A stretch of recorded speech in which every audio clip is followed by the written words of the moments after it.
Viewpoints on the talk station FM 107 AM 1240. What a day. We were joined here by Leah Byers here from the Civitas Institute to talk about the issue of the vote tracker.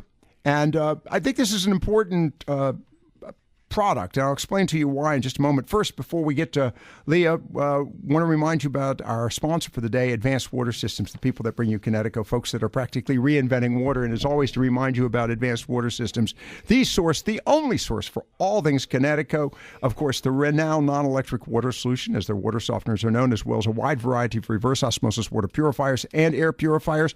You want to find out more, go online to KineticONC.com, KineticONC.com, KineticONC.com, or you can give them a call locally, Old Cherry Point Road in New Bern, 635-6222. That's 635-6222. And, of course, their home office and showroom, Highway 70 East between Newport and Morehead City, 223-4444. That's 223-4444. Advanced Water Systems, the people that bring you Connecticut, folks that are practically reinventing water. And we do have Leah back on. I tried to hang up on her. Leah, good afternoon. It's been an interesting day. Thank you for your time. I look forward to speaking with you. Let's talk here about Vote Tracker. What exactly is that? Sure. So Vote Tracker is a product from the Civitas Institute. We have a project called Carolina Elections, and so that's carolinaelections.com. We have a couple projects on there, but Vote Tracker specifically helps put the data about who's voting into sort of some charts, graphs, digestible information, if you will, just to kind of understand, as I said, the demographics of who is casting votes in North Carolina. Well, I'm talking about this, and this is important. This election really is going to show the interest on the part of voters, whether or not they really care enough to go out and attempt to get, to actually apply their vote. I think this is an important story, and one that I think will tell whether or not North Carolina is really a player when it comes to elections. I think you're so right, and I mean it's not very often that it's March of an odd-numbered year, and we're talking about congressional elections, right? But we do have a couple going on this spring and into the summer and fall, which, of course, are the NC3, District 3, which was previously held by Congressman Walter Jones, right, and with his passing, opened up the seat. And then also, starting soon, will be the NC9, 9th District congressional race. And, of course, that was a result of the Mark Harris election being overturned by the state board and a new election being ordered for that. So we're in a unique situation. As you said, the turnout is going to be probably the biggest factor in both of those races. Right.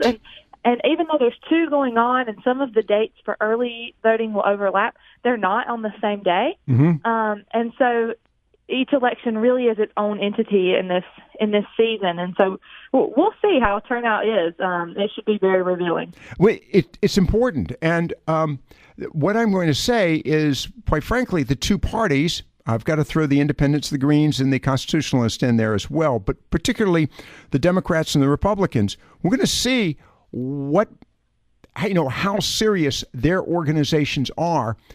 First in these districts, but I think that you could extrapolate for the upcoming 2020 election how serious these current established parties are about mobilizing their voters. Yeah, I think that's so true. And to some degree, is this a preview of 2020? Will we see turnout? But I think each race that's going on right now or is about to start is fairly unique. So in the 3rd congressional district, you have Walter Jones, who did not even face a challenger in the last general election. But in 2016, which was the last time he had a challenger, he won around 2/3 of the vote. So pretty safe Republican seat.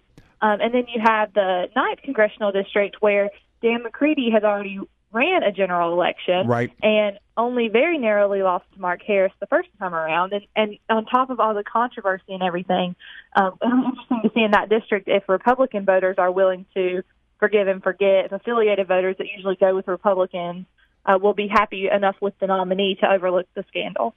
Well, the other aspect of this, and we're going to get to this in a moment, is whether or not the voters feel compelled. This is going to be a matter of the candidates themselves creating an environment where folks will want to vote for them. This is all about campaigns. This is about reaching the voters. First, reaching the voters to an extent where they are aware that there is a vote. And I can tell you, I was talking to two folks recently who are, mainstream. They're conservative, but they're also very engaged.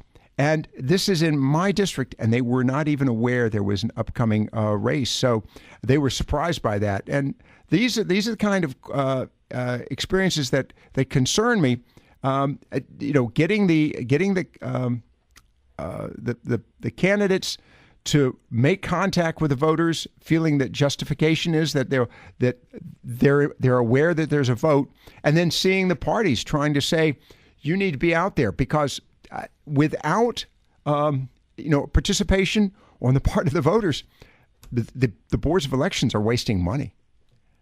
Oh, I think you're so right. And with these congressional seats and these special elections, you could see members of Congress being elected, on very, very slim margins, especially when you consider, for example, in the 3rd District, where the primary is essentially going to decide, presumably, going to decide who the next congressman is or congresswoman.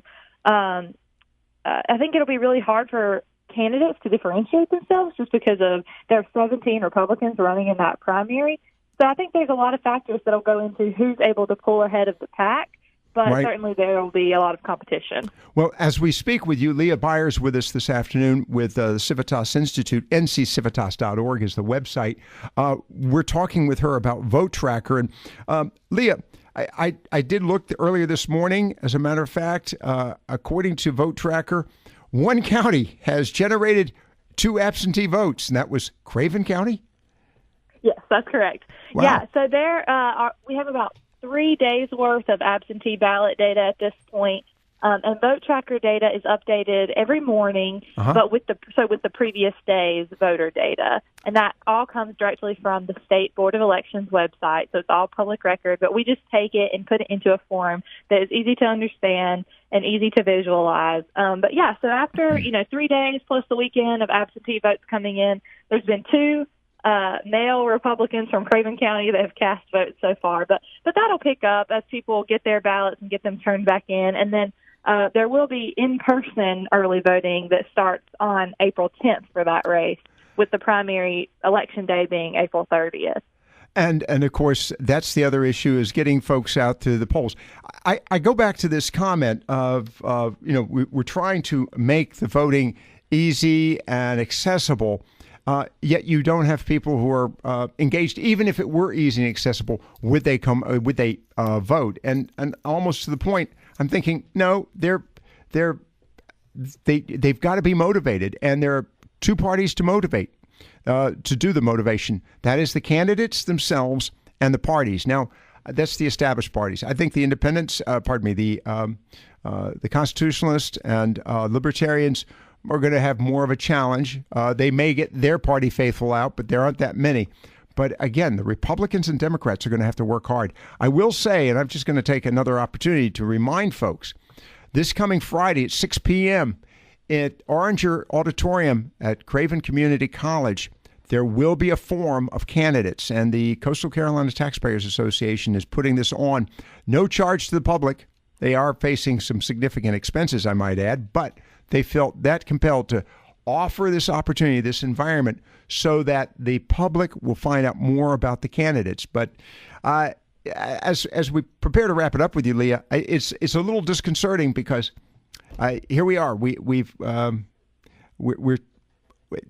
It's going to be a challenge to get people to even realize there's a vote. That's kind of disturbing. Yes, I think you're right, and especially, as I said, it's an odd-numbered year. We just had an election. Everyone right. kind of isn't in that mindset anymore. Also, with this primary being 17 people for the NC 3rd District, the candidate has to get 30% of the vote total, right. And that's going to be very difficult with so many different people on the ballot. And so if no one gets to 30%, there will be a runoff. Right. which is an additional election that you have to get people out for, and then not to mention the general. So I think there is a long road ahead for these candidates that are trying to get that congressional seat. Yeah, it's going to be a challenge. Leah, as always, do appreciate your time. Wait a second. We've got a caller standing by. Let me get Dennis from Jacksonville on very quickly. I've got to go to a break. But Dennis, good afternoon. Thanks for joining us. Yes, sir. Well, I hate to say this, but I completely missed the conversation except for the last 20 seconds, so I have no idea. You may have already said all of this. My whole thought on this whole primary coming up is any nickel spent on anybody besides people you already have contacts with and your base is a complete waste. If you're trying to pick up random votes from wherever, right? I think what I've heard is most people won't even know this is going on. So smart candidates will go after the folks who voted for them before and who are their base and try to turn out as many of those people as they can. Good point. Dennis, thanks very much for the call on that one. It's a very good observation because this is not your standard campaign. Thank you, sir. All right, as we wrap it up with Dennis and with Leah, I want to thank them today. I just want to remind you, the voting has begun. So no reason to grouse. You have an opportunity, and particularly during the primary, this is an important part of it. To Leah, thanks very much for being with us. We appreciate it. Leah Byers. Thank you for having me. Viewpoints on the talk station, FM 107, AM 12.